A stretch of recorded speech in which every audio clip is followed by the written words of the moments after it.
கொழுப்படிகள் அமைக்கும் முறை.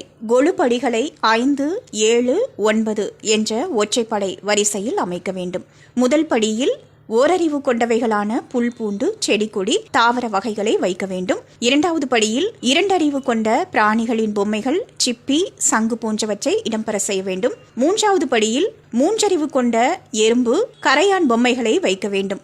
நான்காவது படியில் 4 அறிவு கொண்ட உயிரினங்களான நண்டு, வண்டு போன்ற ஜீவராசிகளின் பொம்மைகள் இடம்பெற வேண்டும். 5வது படியில் 5 அறிவு கொண்ட விலங்குகள் மற்றும் பறவைகள் போன்றவற்றின் பொம்மைகளை வைக்க வேண்டும்.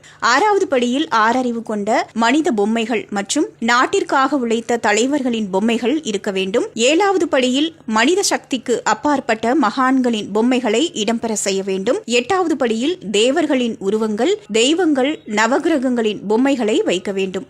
9வது படியில் பிரம்மா, விஷ்ணு, சிவன் போன்ற மும்மூர்த்திகளையும் அவர்களின் துணைவியர்களான சரஸ்வதி, லக்ஷ்மி, துர்கை ஆகிய மூவரின் உருவங்களையும் வைக்க வேண்டும்.